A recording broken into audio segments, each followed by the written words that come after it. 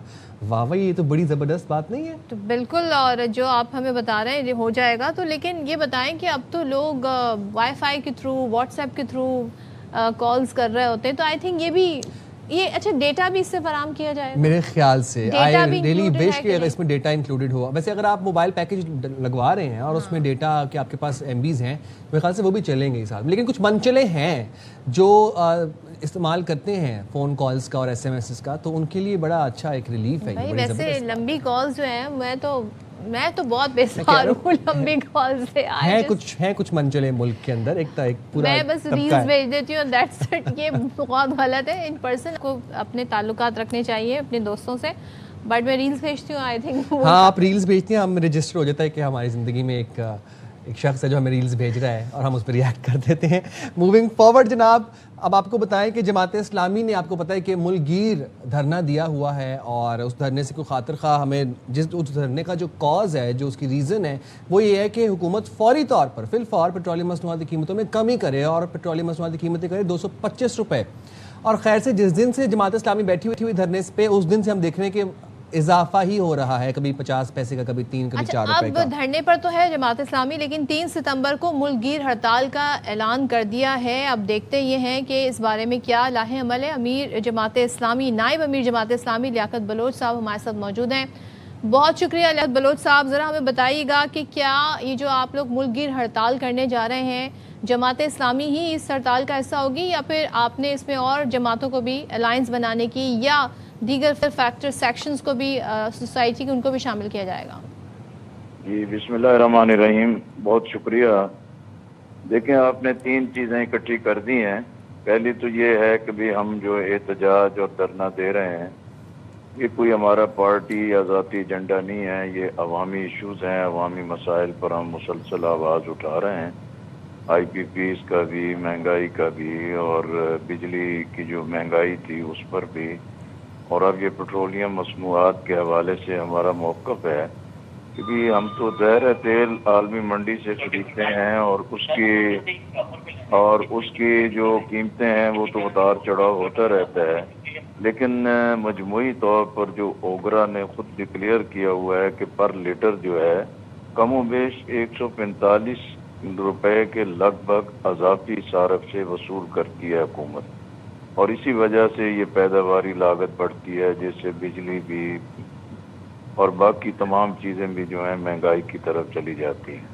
اب یہ مسلسل مطالبہ تو ہو رہا تھا, لیکن اسی بنیاد پر پھر یہ احتجاج نے ایک دھرنے کی شکل اختیار کر لی. اب یہ دھرنا جو ہے پشاور بھی, کراچی بھی اور لاہور بھی جاری ہے, اور کل سے بلوچستان میں بھی شروع ہو جائے گا. اور لیکن یہ ہے کہ بھی حکومت جو ہے کہ وہ بے حس ہے, جیسے گونگی بہری ہے, یا وہ اپنے پیش نظر کوئی ایسی چیز نہیں رکھتے کہ وہ عوام کو ریلیف دیں. تو اگلے مرحلے میں 3 ستمبر کی ہڑتال کا بھی اعلان کیا گیا ہے. اب اس میں ظاہر ہے کہ عوام کی تو ایک مکمل اور پوری ہمدردی حاصل ہے کہ بھی ہم عوام کی جنگ لڑ رہے ہیں, عوام کے مفاد پر اپنی ایک جدوجہد کر رہے ہیں اور ایک محنت کر رہے ہیں. تو اب یہ تو حکمرانوں کا ٹاسک ہے کہ بھی وہ اس پر کان دھریں. لیاقت بلوچ صاحب, میں ذرا جاننا یہ چاہ رہا ہوں کہ عوامی فائدہ اب تک کیا ہوا ہے, مطلب جتنے دن سے آپ لوگ دھرنے میں بیٹھے ہوئے ہیں, حکومت سے آپ کی کیا بات چیت ہوئی ہے, آپ کو سیریسلی لیا گیا ہے حکومت کی جانب سے؟ اور دوسرا یہ بھی آپ جو کہہ رہے ہیں کہ 3 ستمبر کو ہڑتال کا ہم اعلان کریں گے, کس قسم کی ہڑتال ہوگی؟ اگر اس میں شٹر ڈاؤن ہڑتال ہوگی یا پہیا جام ہڑتال ہوگی, اس میں لوگوں نے نہیں کیا والنٹیرلی شٹر ڈاؤن یا پہیا جام, تو پھر کیا ہوگا, پھر کیا لاہ عمل ہے آپ کے پاس؟ شٹر ڈاؤن ہے, اور اس سلسلے میں ہمارا تمام پورے ملک میں تمام ڈسٹرکٹ ہیڈ کوارٹرز پہ جو ہے جو تاجر تنظیمیں ہیں, انجمن تاجران ہیں, جو قومی بھی ہیں اور ڈسٹرکٹ سطح پہ بھی ہیں, لوکل بھی ہیں, ان سب سے ہماری ٹیمیں جو ہیں کہ رابطہ کر رہی ہیں.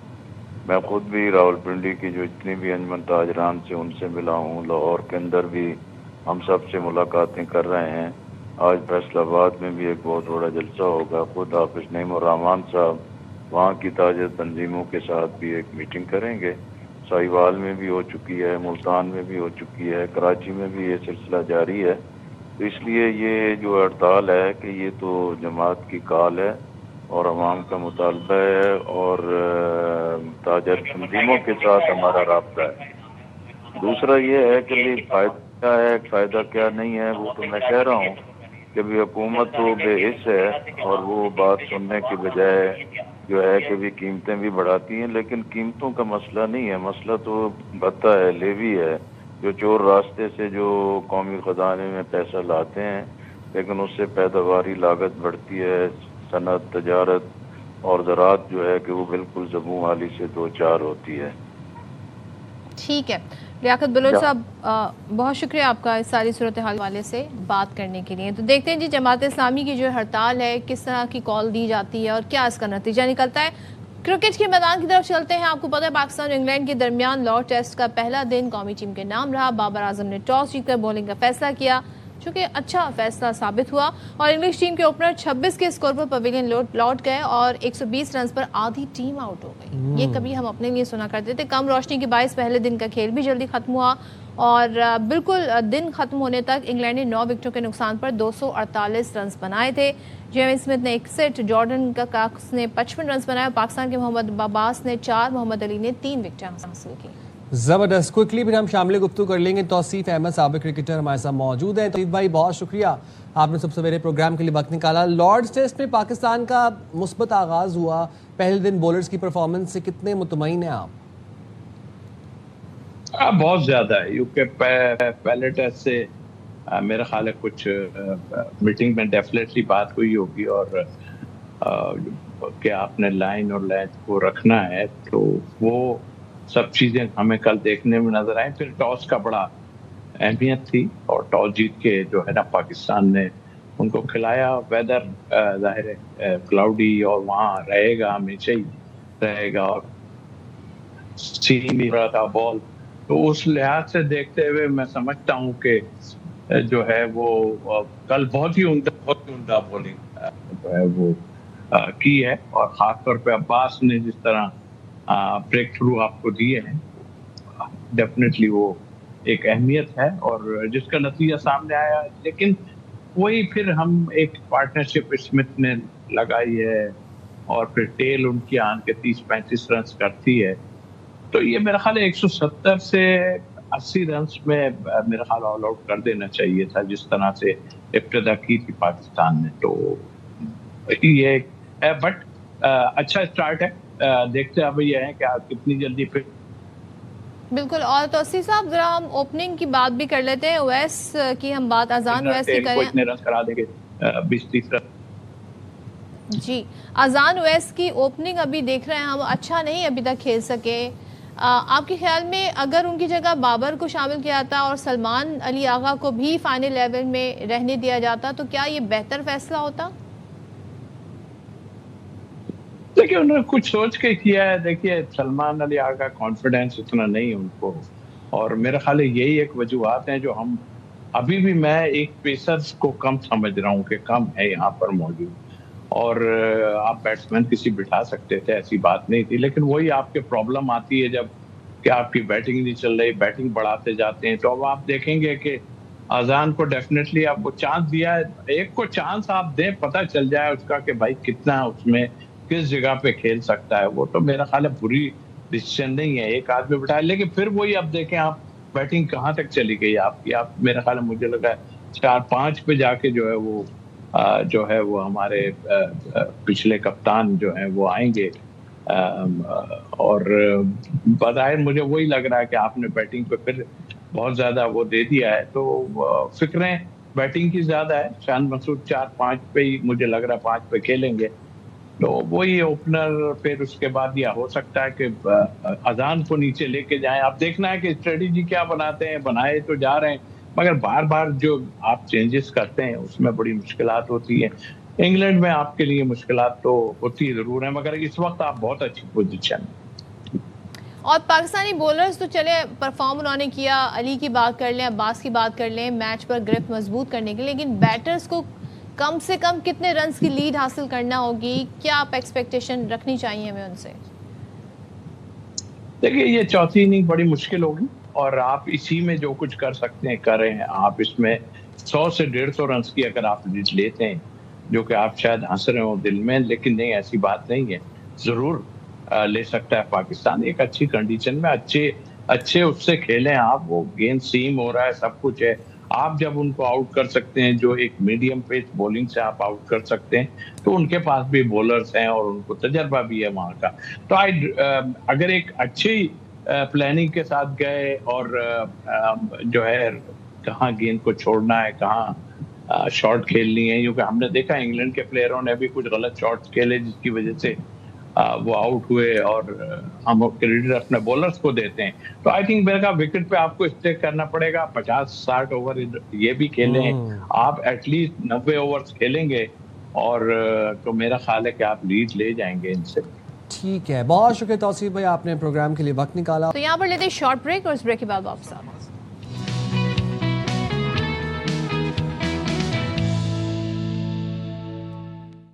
جناب, پاکستان میں ٹیلنٹ کی کمی بالکل نہیں ہے, یہ ہم روز آپ کو بات باور کرواتے ہیں. آپ میں ہی بات کر رہے ہیں؟ بالکل, ہاں ہم سب کی بات کر رہے ہیں. اور جب کسی پاکستانی کا فن عالمی سطح پر پذیرائی حاصل کرے تو یہ پوری قوم کے لیے فخر کا لمحہ بن جاتا ہے. آج ہم آپ کو ملوانے جا رہے ہیں ایک ایسے ہی باصلاحیت نوجوان سے.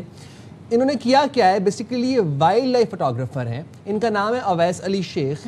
انہوں نے جناب شاندار تصویر کھینچی جس کا ٹائٹل یہ تھا ہڈن ان پلین سائٹ, اور پھر ایک بین الاقوامی فوٹوگرافی مقابلے میں وائلڈ لائف کیٹیگری کے لیے یہ تصویر نامزد ہوئی. جیوری نے ان کی تصویر کو میرٹ, معیار اور فنکارانہ خوبیوں کی بنیاد پر منتخب کیا, جبکہ تصویر اب کیٹیگری اور فوٹوگرافر آف دا ایئر کے اعزاز کی دوڑ میں شامل ہو چکی ہے. اچھا, اس سال جو ہے رواں سال 10 اکتوبر کو اٹلی کے شہر سینیا آئی گیس اس میں وہاں منعقد کی جائے گی تقریب, جہاں دنیا بھر سے نامزد فوٹوگرافرز کو اعزازات سے نوازا جائے گا. تو اویس بھی اس میں شامل ہوں گے, اور یہ کامیابی نہ صرف ان کی برسوں کی محنت اور فن کا اعتراف ہے بلکہ پاکستانی وائلڈ لائف فوٹوگرافی کے لیے بھی قابل فخر عالمی اعزاز ہے. تو چلیں جی بات کر لیتے ہیں. فوٹوگرافر اویس علی شیخ ہمارے ساتھ موجود ہیں. تھینک یو سو مچ اویس, بہت شکریہ آپ بات کرنے کے لیے. سب سے پہلے تو بتائیے گا آپ کو بہت بہت مبارک ہو. دوسرا یہ بتائیے گا یہ آپ کا پہلا رد عمل کیا تھا جب آپ کو پتہ چلا کہ آپ ایسے نامزد ہو گئے ہیں؟ سب سے پہلے آپ لوگوں کا بہت شکر گزار ہوں میں, بہت بہت شکریہ آپ لوگوں کے کہ آپ لوگوں نے مجھے اس پروگرام کا حصہ بنایا. دوسرا یہ کہ جس وقت مجھے یہ ای میل ریسیو ہوئی میں اس وقت آفس میں تھا, اور اس وقت مجھے خوشی کا عالم یہ تھا کہ میں اپنی کرسی سے کھڑا ہو گیا, اور میں نے اپنے فیملی ممبرس کو سب سے پہلے انفارم کیا, امیجیٹ فیملی ممبرس کو, کہ یہ خوشخبری کی بات ہے. اور دوسری یہ بات ہے کہ دیکھیں پاکستان کی بلند چوٹیوں میں چھپی ہوئی نایاب چیز جس کو ہم گوسٹ آف دا ماؤنٹینز کہتے ہیں, یا سادے الفاظوں میں آپ کہہ لیں کہ اسنو لیپرڈ, اچھا وہ ایک عالمی سطح پر منتخب ہوئی. اس میں مجھے اتنا فخر محسوس ہوا کہ وہ تصویر پاکستان میں کھینچی ہوئی ہے, اور وہ پاکستان کو ریپریزنٹ کرے گی انشاءاللہ تعالی. یہ تیاترو دی رینوواتی اٹلی سیانا میں 10 اکتوبر کو انشاءاللہ اوارڈ سیریمنی ہوگی, جس میں پاکستان کو ریپریزنٹ کروں گا. مجھے اس چیز کی بہت خوشی ہے, اور تمام پاکستانیوں کے لیے یہ بہت احساس ہے. میں جاننا ہی چاہ رہا ہوں کہ ہڈن ان پلین سائٹ, اس کے پیچھے کیا ویژن تھا, یہ پکچر کہاں لی گئی اور کیسے لی گئی؟ 2 اسنو لیپرڈ ایک ساتھ بیٹھے ہوئے اوپر پہاڑ پہ ملے, جس کی پکچر میں نے کچھ اس طرح سے بنائی کہ بہت وائڈ اینگل میں انوائرمنٹ شو کروانے کی کوشش کی, جس میں آپ کے اسنو لیپرڈ بیٹھے ہیں سامنے, اور آپ کے لیفٹ سائڈ کے جانب کرکرم رینج ہے اور ویلیز ہیں جہاں پہ لوگ بھی رہتے ہیں. تو یہ ایک یہ بگ پکچر میں اس کو کہوں گا. میری کوشش تھی کہ میں انوائرمنٹل شاٹ ہی لوں, اور یہ میں نے انوائرمنٹل شاٹ لیا, اور جس پکچر کو آپ دیکھیں تو آپ کو فوراً اس میں اسنو لیپرڈ نظر نہیں آئے گا. آپ شاید آپ کی آنکھ ایک کارنر سے دوسرے کارنر تک ٹریول کرتی رہے گی, لیکن ایونچولی اسنو لیپرڈ اگر آپ کی آنکھ میری آنکھ کی طرح دیکھے تو آپ کو اسنو لیپرڈ اس میں پکچر میں نظر آئے گا. تو یہ ایک کیموفلاجڈ جانور ہے, اس وجہ سے اس کا نام ہڈن ان پلین سائٹ میں نے رکھا کہ آپ دیکھتے ہی آپ کو وہ چیز فوراً واضح نہیں ہوگی. Very interesting. لیکن بتائیے گا wildlife photography it's but difficult, quite difficult to be honest, کیونکہ کوئی خاص مومنٹ کیپچر کرنے کے لیے کئی گھنٹے بلکہ سم ٹائمز تو بہت دن انتظار کرنا پڑتا ہے. تو آپ نے کتنا طویل انتظار کیا؟ دن اور گھنٹوں کی بات کریں تو اس سے تو بات نہیں چلے گی, کیونکہ دن اور گھنٹے بہت کم ہیں. اس طرح کی فوٹو یا اس فوٹو کو یا اس طرح کی فوٹو کو لینے کے لیے سالوں سال لگ جاتے ہیں. میں وائلڈ لائف فوٹوگرافی پچھلے لگاتار 16 سالوں سے کر رہا ہوں, جس میں سے 10 سال میں نے اسنو لیپرڈ پہ ڈیڈیکیٹ کیے ہیں. اور میری پوری کوشش ہوتی ہے کہ ہر سال جنوری اور فیبروری اس سیزن میں جاؤں, جہاں پہ ہم پراپر نان آبجیکشن سرٹیفکیٹ کے ساتھ جاتے ہیں, انفارم کر کے جاتے ہیں. اور اس کو میں کہوں گا کہ اس میں میں اکثر کہا کرتا ہوں کہ یہ ایک گیم آف پیشنس ہے. تو اس میں انتظار ایک بہت بڑا ہتھیار ہے سمجھ لیں. تو اس وائلڈ لائف فوٹوگرافی اس میں آپ کو پیشنس کے ساتھ بہت زیادہ کام کرنا پڑتا ہے.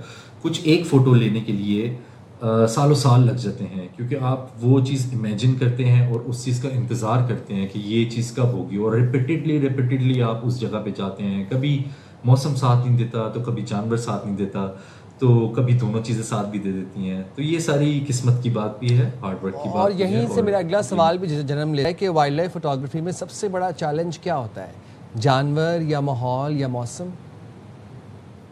جی دیکھیں, مجھے لگتا ہے کہ جانور اور ماحول یہ دونوں ہی ایک بہت بڑا چیلنج ہوتے ہیں. وہ ایسے کہ جانور ایک انپریڈکٹیبل چیز ہے. دیکھیں, آپ کے یا ہمارے کسی کی کنٹرول میں کوئی بھی چیز نہیں ہے, نیچر ہمارے کنٹرول میں نہیں ہے, رائٹ. اور جانور کی بات کریں تو وہ تو بالکل بھی آپ کے کنٹرول میں نہیں ہے, لیکن اس کے پیچھے آپ کو اسٹڈی کرنی پڑتی ہے, ریسرچ کرنی پڑتی ہے, آبزرو کرنا پڑتا ہے. جیسے میں نے کہا کہ سالوں سال لگ جاتے ہیں اس اسٹڈی کے پیچھے کہ ان کا بیہیویئر کیا ہے, وہ کب نکلتے ہیں, کب سوتے ہیں, کب ہنٹ کرتے ہیں. یہ ساری چیزوں کو اسٹڈی کرنا پڑتا ہے. یہ ایکسپیرینس کے ساتھ بھی آتی ہیں, اور اسٹل اس کے باوجود بھی یہ ایک انپریڈکٹیبل چیز ہے. بات کریں اگر ماحول کی, تو ماحول بھی ایک سا نہیں رہتا کبھی بھی. جیسے میں نے آپ کو عرض کیا ابھی کہ میری کوشش یہی ہوتی ہے کہ میں دسمبر, جنوری, فیبروری ان منتھس میں ٹریول کروں خنجراب سائٹ پہ یا گلگت بلتستان کے اونچے پہاڑوں میں, جہاں پہ اس وقت ہارش ویدر ہو. اور وہ اس کی وجہ یہی ہے کہ آپ کے لیے ایکسیسیبل ہو جاتے ہیں کہ جانور کے وہ کھانے کی تلاش میں, اوپر برف پڑ جاتی ہے اتنی زیادہ کہ کھانے کی تلاش میں نیچے آتے ہیں, تو آپ کے لیے تھوڑا ایزی بھی ہو جاتا ہے. لیکن ساتھ میں اس چیز کا ضرور میں مینشن کروں گا کہ landslides, avalanches, harsh weather, even -25 -30 میں کام کیا ہوا ہے ہم لوگوں نے بہت زیادہ اسنو لیپرڈ پہ. تو یہ سارے فیکٹرز جو ہیں یہ بہت ڈپینڈ کرتے ہیں. تو یہ دونوں چیزیں ایک چیلنج میں کہوں گا یہ برابر ہی ہیں. بالکل. اور ظاہر ہے آپ کو ایک ٹائم تو ہو گیا, بٹ اسٹل آپ کی پوری یہ جو جرنی ہے, کیا کبھی کوئی ایسی صورتحال کا سامنا کرنا پڑا جو کہ چیلنجنگ تھی اور خطرناک تھی آپ کے لیے؟ اگر آپ چیلنجز ایکسیپٹ نہیں کرتے تو اس کے علاوہ کام بننا نہیں, تو خطرناک صورتحال بنتی ہیں, بالکل بنتی ہیں. کوشش میری پوری یہی ہوتی ہے کہ میں اپنا اور اپنے دوست احباب اور سب کا خیال رکھوں ان چیزوں میں جب ہم لوگ ٹریول کرتے ہیں. اگر میں مثال دوں کہ لاہور سے لے کے خنجرات تک جانا ہے اور 2 دن میں نان سٹاپ آپ گاڑی چلا کے جا رہے ہیں, کیونکہ کبھی اکثر اوقات یہ ہوتا ہے کہ ہم موقع پہ ہوں تو ہمیں کال آ جاتی ہے. فار ایگزامپل اگر ہم کنزرویشن و خان وائلڈ لائف ان کے ساتھ کام کرتے ہیں خنجرات کل مرخن کے علاقے میں,